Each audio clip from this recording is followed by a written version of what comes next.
Welcome to Harlem Capital's More Equity podcast. We're so happy you're here. My name is Melody Hahm, and I lead community and platform at HCP. This season, I have the privilege of speaking with 5 incredible Latina luminaries. Venture capital funding for Latino businesses has had a disappointing trajectory since its peak in 2018. Latino founders get only 2% of VC funding, with only 0.4% going to Latino women. That's why we believe it's imperative to invest in this growing yet mighty community that's committed to paving the path for others. More Equity's Latina Luminaries takes you through the journeys of 5 women building world-changing businesses across the United States and Latin America. From their unconventional career paths to the nitty-gritty of fundraising, they share how they're pursuing their dreams and serving as a lighthouse for the next generation. Hope you enjoy the conversations as much as I did. In today's episode, we hear from Mariana Costa, who started Latin America's revolutionary bootcamp program to help women develop careers in tech. Starting with a loan from her grandmother, her social enterprise Laboratoria has now seen 3,200 graduates, with over 80% getting placed into roles as developers. Her nonlinear path into tech as a public policy wonk is both fascinating and inspiring. Mariana, it's such a pleasure to be joined by you today. Thanks for being here. Thank you, Melody, for the invitation. Happy to be here as well. Yes. So, we love on the More Equity podcast to dive into who you are. And of course, we invest in diverse and women founders, and that's, our bread and butter and our sweet spot when we think about our mission statement. Of course, you, as the co-founder of Laboratoria, working on this for nearly a decade, share a very similar vision. But I'm curious where you think you got that inspiration from. Where does your passion for empowering other women come from? Yeah, that's a profound question that I think about quite often. I think a lot of who I am comes from growing up in Peru. My country is a source of purpose and meaning for me in many, many ways. And unfortunately, it's a country, and then not only the country, also my region, Latin America, struck by multiple challenges, no? Starting by inequality, profound differences in access, all sorts of discrimination, political turmoil and continuous crisis. So all these things means that it's often hard to actually build the life that everyone deserves, independently of where they were born. And for me, finding a way to contribute to change this was always important. I grew up in a very privileged context for Peru, where I had access to education and to great then job opportunities. And I always felt that somehow I wanted my professional life to be connected to the space of creating, hopefully, better opportunities for other people and particularly for other women. No, I also come from a family of multiple women that I admire and that have been an inspiration for me. And since I always had this, but never knew how to actually make it happen.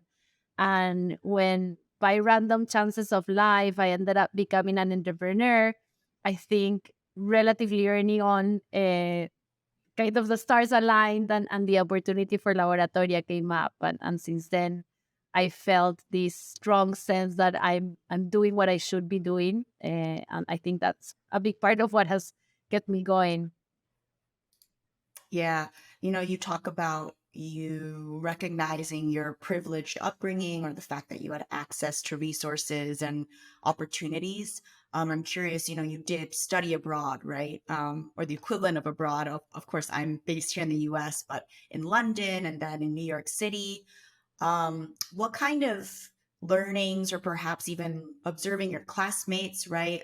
Seeing the diaspora of intellect in Europe as well as United States, do you feel like you infused or you brought back to Peru, right? Because you clearly had that global perspective and then you were able to build a really successful and viable business.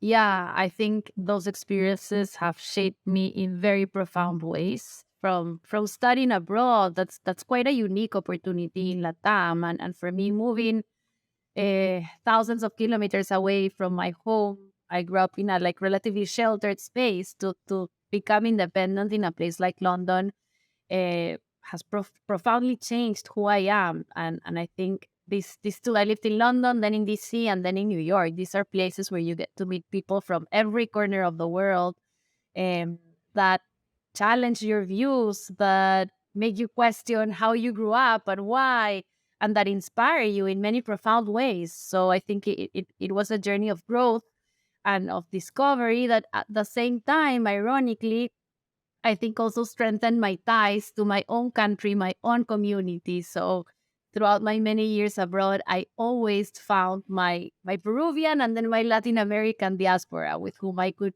share uh, much of what we were living, and ongoing reflections about my country and about our region. No, how do we build better opportunity in Latam? How do we actually become an active part of building our own region's future? It's amazing to be here, but we all had that shared feeling of we need to go back and do something at some point.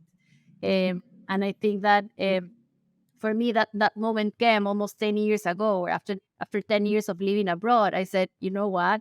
I love my life here, but I kind of felt like I had, like we say in Spanish, una piedra en el zapato, like a little pebble on your shoe that was this calling to come back and try to do something here. And now that I look back, I always feel so glad that I actually took that decision of, changing that trajectory and saying, okay, let's try and build something. Especially when you're from Latam and you live in the US. I was in New York. You kind of feel like New York is the center of the world, and it's going to be hard to do anything worthwhile somewhere that's not New York. And I remember my family-in-law were like, they migrated from Ecuador to the US. And when we told them we were moving back to Peru, they were like, what? Like, are you serious? You're going to Peru? Like, after all we need for us to come here? So it was kind of going against the currency in some ways.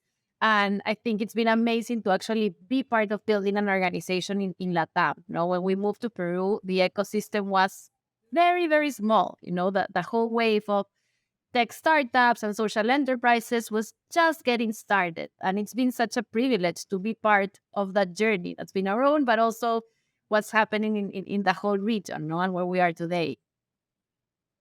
Yeah, you talk about how it was very small 9 years ago, and it still is quite small, right? And I think the purpose and the value proposition of Laboratoria is that there's still so much room for expansion to have more women in tech at every level, right? Who can be coders, developers, builders, eventually CTOs, right? That's the goal. I'm curious, take us back to the early days of the genesis of Laboratoria. I know you talk about a happy series of accidents where you were trying to do something else, and then you were trying to find developers who are women, and you had such a hard time being able to Yeah. find folks.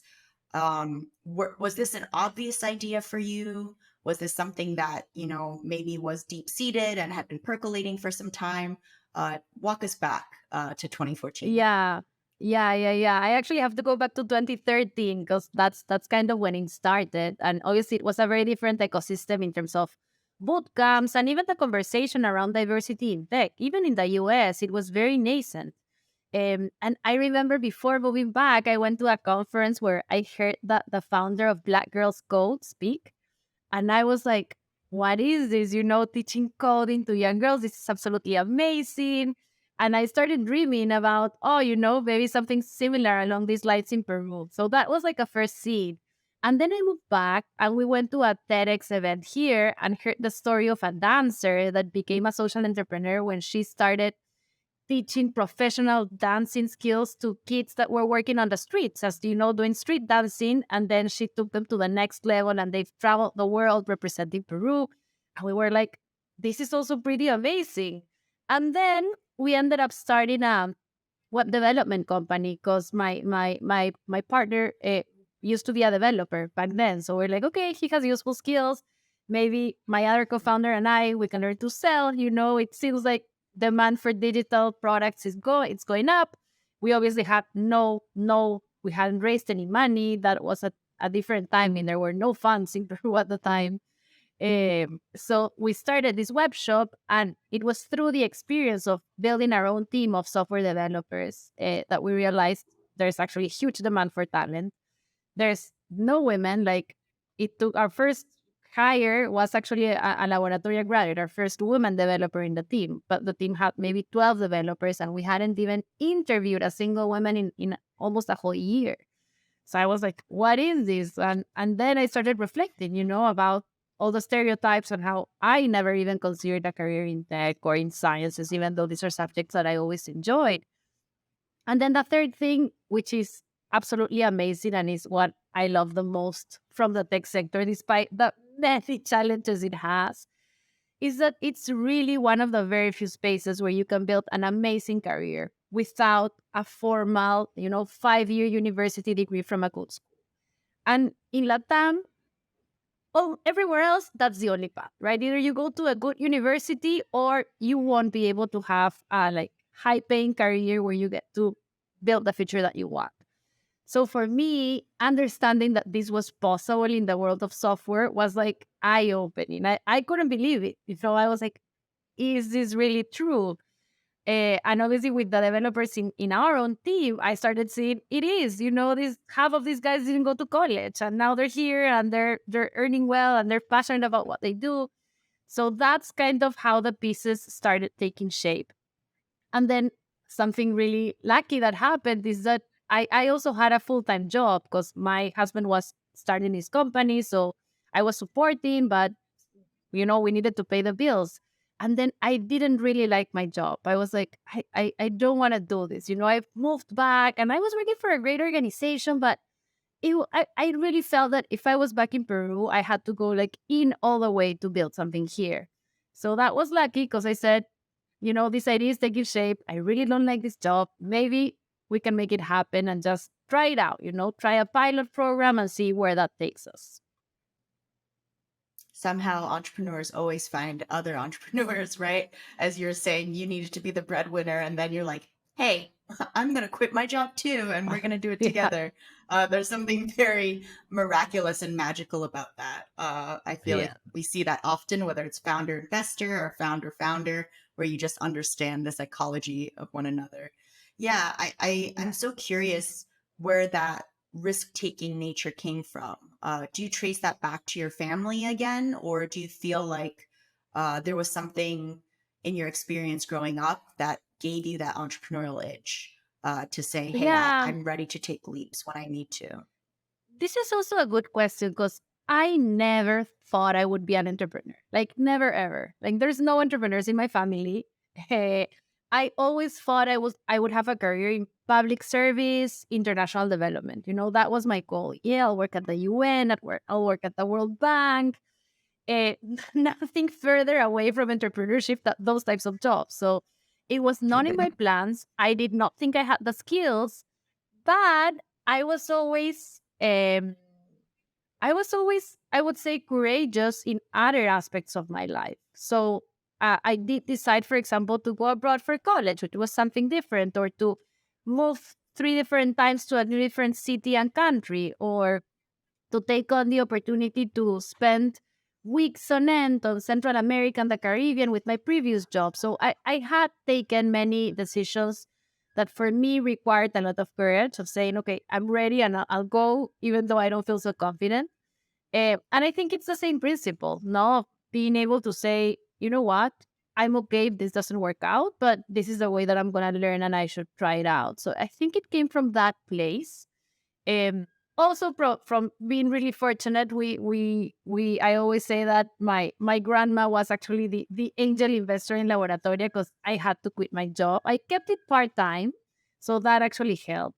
But we hadn't raised any money or anything, and we were super impact focused. Like, until we could actually make a living from this, there was like no light at the end of the tunnel yet. And I asked her for like a loan, and she gave me a loan that allowed me to pay my rent for year one. That was a game changer because that was already off my shoulders.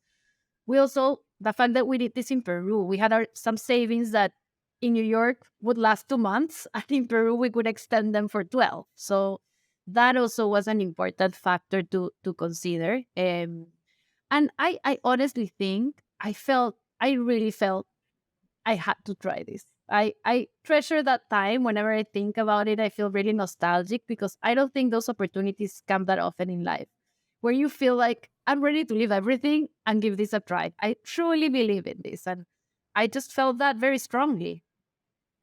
Yeah. No, that's such a beautiful recollection. And I do feel like if you knew everything going into it, you wouldn't do it, right? So just sometimes having Yes. that blind confidence and that faith, Oh my those are the God. only ways you can get going. I treasure that time. Now we're actually thinking about we're starting something new within the space of Laboratoria. And I'm like, how do I go back? Ignorance in a sense is bliss, you know? I didn't know what we were Yes, gonna yes. face. So I was like, yeah, let's go on lean. Now that I know, it just becomes harder to take those decisions. Yeah, you know too much now. What are you planning to build within Laboratoria? If you can give us a little sneak peek. Yeah, so Laboratoria is focused on serving women that are usually out of the workforce and helping them prepare to get their first job in tech. No, so we say it's like from 0 to 1. That's first step. And now we're building Laboratoria Plus. That's how it's called, and it's a product that's intended to hopefully help women go from 1 to 2, and 2 to 3, and 3 to 4. No, and really grow in those careers. So it's kind of a nice it's a nice complement so that we really serve those both ends, ensuring that more young women get to start careers in tech, but then once they're there, ensuring that they also get to grow, no? And especially in Latam, there's still a huge gap in terms of women participating in the workforce, women leaving the workforce as soon as they're in that time where they're ready to take on leadership positions, but at the same time, families come in. So we want to try and make sure that more women can go up that path all the way to leadership roles in the sector. Yeah, I love that. Would love a pulse check on the business itself. Can you give us the latest numbers? I think the latest that I saw was over 3,000 women have completed the 6 month boot camp. Can you give us some fresh numbers there, and how many jobs you placed and what percentage of those women actually do land their first tech jobs after the boot camp? Yeah, yeah. So we are like placement is at the heart of all we do, no employability. We are a job placement program. Um, More than anything, I think that part of why we started Laboratoria was also to bring more accountability into this space. In Latam, there's a huge focus on getting a degree, and there's so many schools have propagated that give you a degree that really means nothing. It means just that, no, because it doesn't get you a job. So we wanted to challenge that. And since the early days, we've tried to build a program that really equips our students for those not only actually getting a job but building a career. And it's been a continuous improvement. Like when we started, we were placing maybe 70% of our students, and we gradually started taking that number up and up and up. 2021 was like our amazing year where we managed to place 90% of our graduates. Um, and Right. since we always strive to be above 85%, that's kind of our threshold. And then the other aspect has been growth, no? And also the transformation that the pandemic brought about. We used to be an in-person program. So we had physical spaces where students would come in Lima, in Santiago, in Sao Paulo, in Mexico City. With the pandemic, we went to remote. First, still like within the country context, we had cohorts per country. And then we transitioned to like a fully more of a global program where now we start cohorts. Usually we have a cohort starting almost every 3 weeks now. There's a new cohort, and every cohort has students from all over Latam. Still with a main focus on the markets where we've been, because that's where we also build relationships for employment. So we need to kind of grow hand in hand, our application process, where students come from, and then build those relationships with hiring companies to place them. But the vision is now to actually be able to serve women in every corner of Latin America. we have over 3,000 alumni now. I think it's probably around almost 3,200. uh, this year we're going to serve 800 women, and we want to try and continue growing that capacity to hopefully double that over the next 3 years. But grow it while we continue our high placement rates, because that's kind of the huge value proposition. And also, I would say what makes Laboratoria special is that it is so much more than a boot camp. It's really a very profound experience of challenging your own mindset, of building community, of building sorority, of finding a place where you can learn to learn, where you can find a community that supports you, of believing in yourself, and building that confidence that you can go out and build that great career that you're dreaming of. And I think that's something that we've also been very diligent of keeping, despite growth, despite remote, despite everything. That's kind of at the core of all we do. Laboratoria was born during a time where the meteoric rise in tech was undeniable, right? It seemed like it was one direction. Felt like every quarter Amazon was hiring 50,000 new people. And we're living in a different era, right? Because even during COVID, a lot of those tech companies were flourishing, were continuing to hire. To your point, we're allowing more flexibility in hiring abroad. Now we're at a very different, it almost feels like a lifetime ago, where there was that kind of exuberance in the market, and we're seeing layoffs at every big tech company, and startups alike. What is the narrative that you're telling your students, right? How do you help manage maybe some of those anxieties as the market has changed and shifted? And of course, these skills will continue to be invaluable, but what if the job opportunities are not as plentiful? Yeah, this is a really good point. We just had a board meeting where we did a deep dive into this, because this year has been much slower. In terms of how usually placements move, we are feeling the impact for sure. And the challenging thing is that, they always tell you, don't put expectations too high, right? So that you can always surpass them. In our case, like, expectations are huge. As I was saying, this is not a program where students apply to learn JavaScript.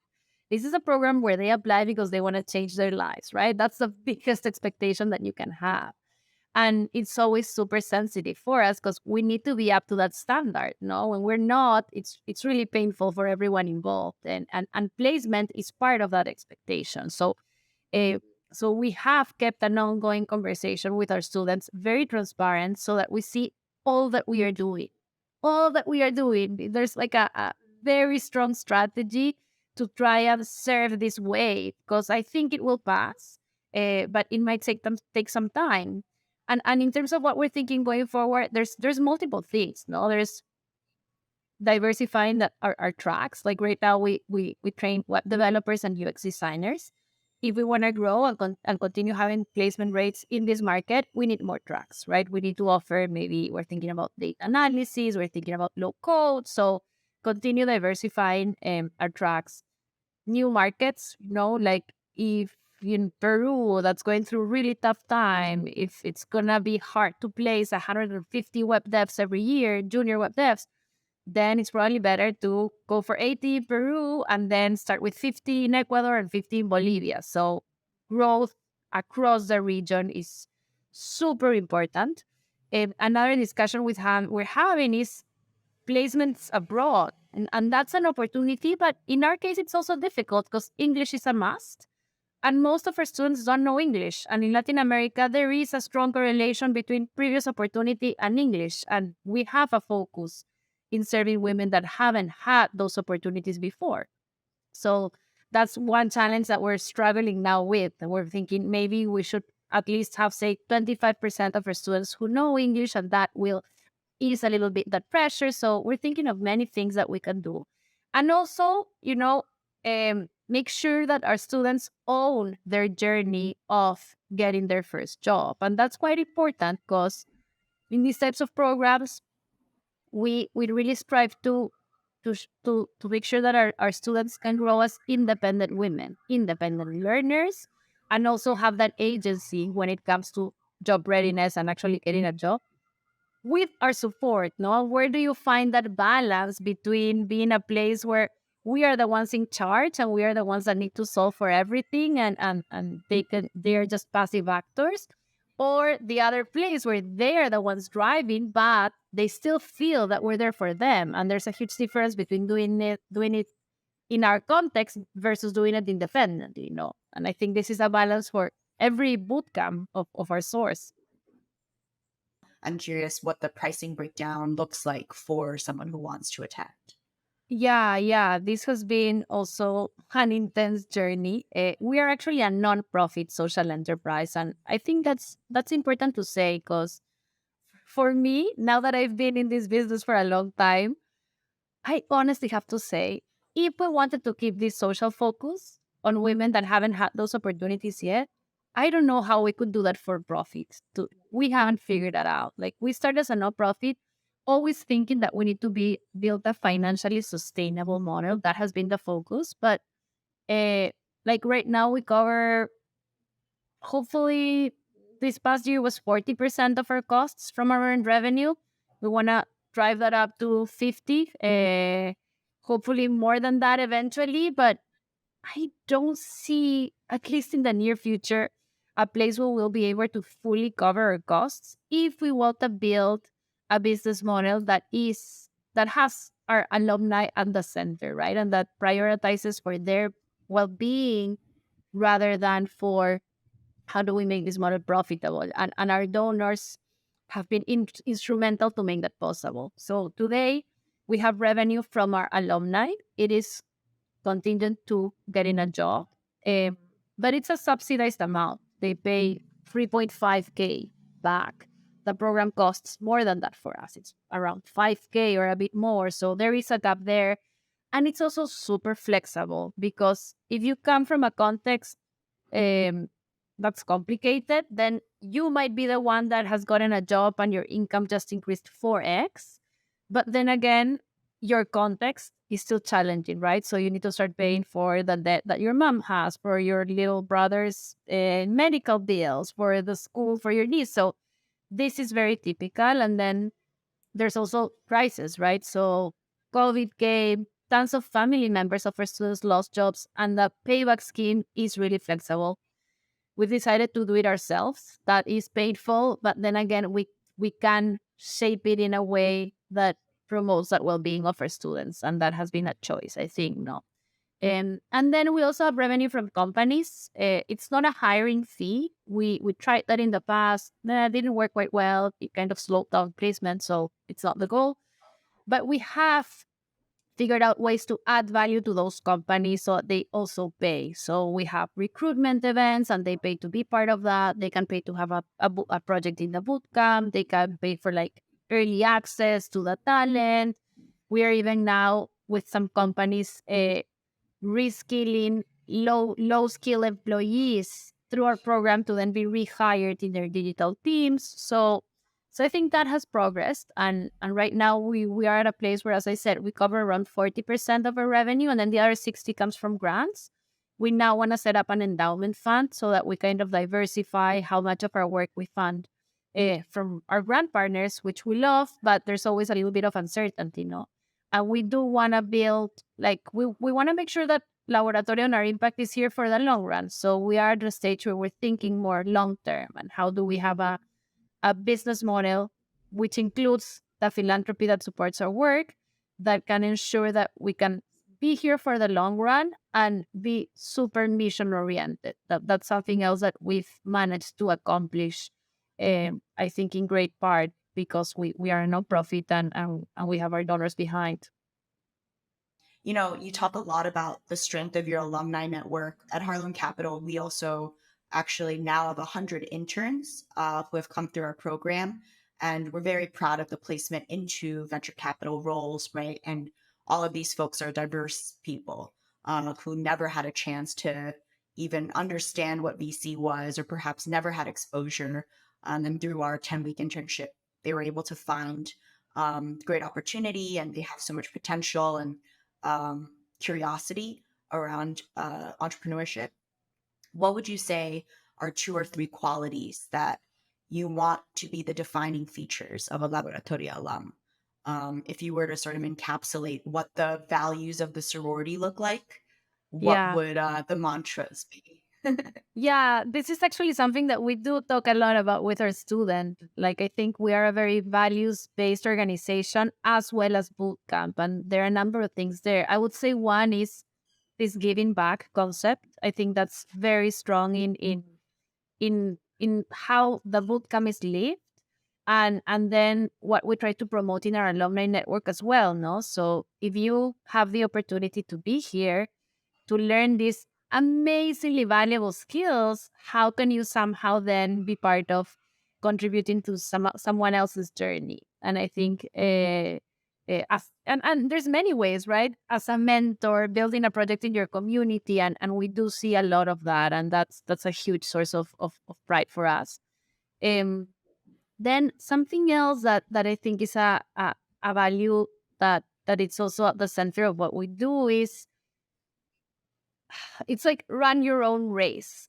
This is at the center of the bootcamp as well. And I think that to live a fulfilling life, you need to be in that mindset of you're not competing against other people's others expectations of what you should do, where you should be. No, this is your life.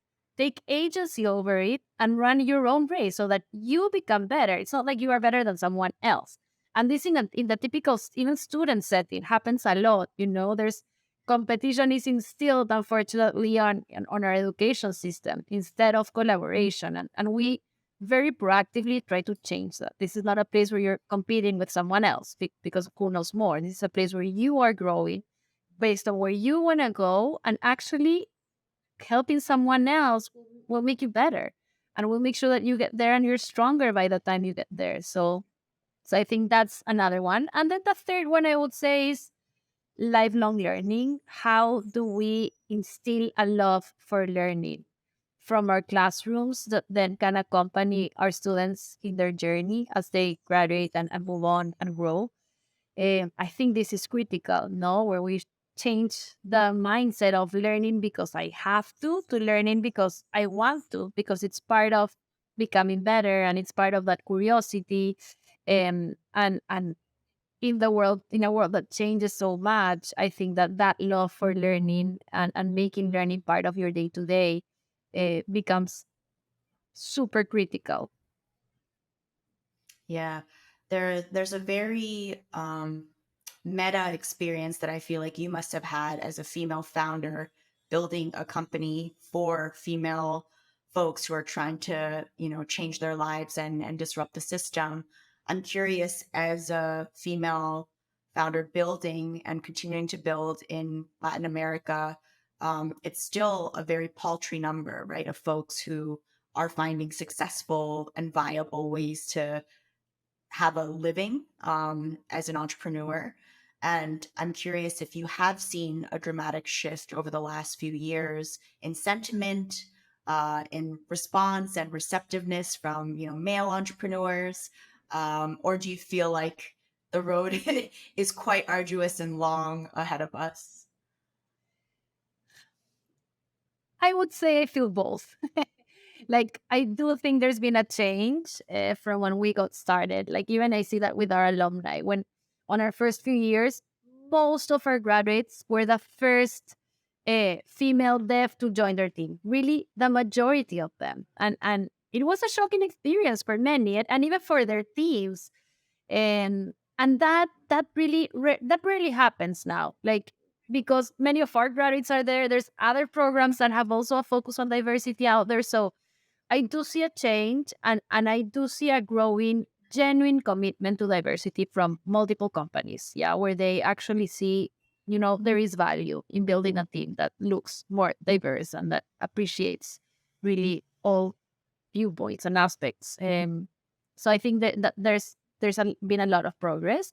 Uh, on the other hand, like, just you read the news in any Latin American country, and you'll be like, there's so much that needs to be done in terms of gender violence, in terms of gender inequality, disparities of all sorts, domestic care, and there's still very, very profound gaps that we need to address, and they're just very present in the day to day. And I think that's also what I value about building this company here. I get to see and live and experience these profound gaps all around me that just fire me more to see what else we can do to somehow address them. When you think about the future, I know you're a mother of three. That's also, a core part of your identity, right? In addition to being a female founder, entrepreneur, visionary, you are raising three children. I'm curious how your personal passions intersect with your professional passions, and does one motivate the other? Do you feel like there's a lot of synergy there? Yeah, I do feel a lot of synergy, and it's something that I've really enjoyed about being a mother and raising kids. Before I was, I think, as most women, a little bit anxious, no, about how will this turn out. Will these two big parts of my life compete? And I think it's been such a pleasure to see that they can actually converge in many ways, right? From like, for me, being a mom has given me perspective in life and work, like at a level that I never imagined.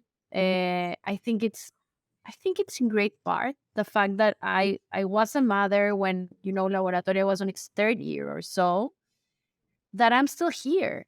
I mean, it's made my journey more sustainable. Before having kids, I used to work like a crazy person, as almost every entrepreneur who's getting started, like no limits. It just took over my life, and being a mother forced me to put some limits. And I think those limits have made my path sustainable, right? Otherwise, I might have burnt out, or I don't know. Um, so that's something that I appreciate a lot. It was kind of forced, but it happened. And Right. then also giving kids, I think, makes you think so much more about the future. It just forces you to think long term. Now my view of life is long term. I think about the world I want for them. I think I want the life that I want them to be able to enjoy. I think about where will I be, because I want to be here 20, 30, 40 years down the line to share life with them. And that, I think, just becomes a mindset that you start applying to everything that you do. And I think I've become, in great part due to being a mom, someone that thinks long term about my business, my organization, my relationships, my own health, and that is something incredibly valuable as well.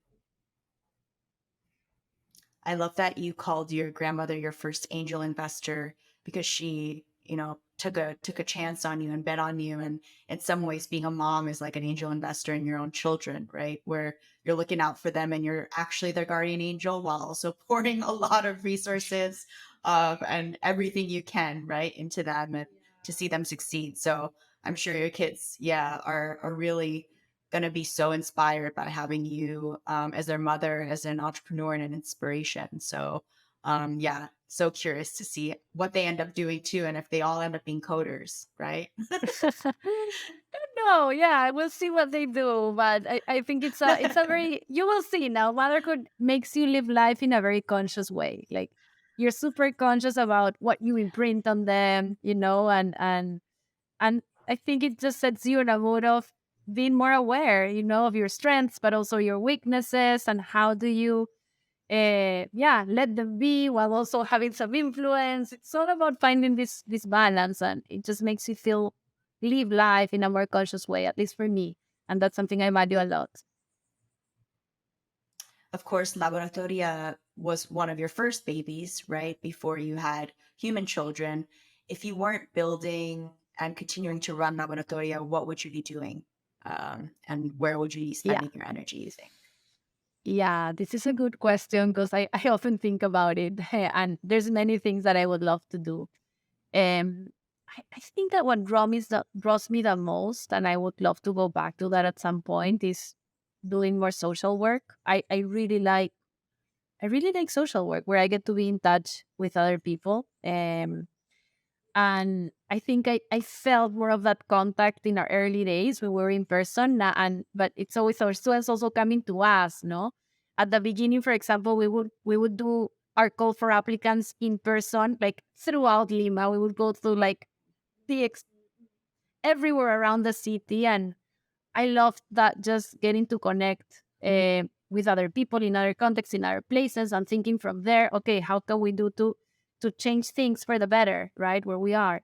And obviously, with the organization growing, going remote, and also my role shifting, I feel a bit more distant from that type of more like grassroots work, which I really like. So I think that's something that as soon as I can, I'll bring back to my life somehow. Yeah, I'm sure you'll find a way, and the world will be better for it. Thank you so much, Mariana Costa, for joining us today on Harlem Capital's More Equity podcast. Really loved our conversation.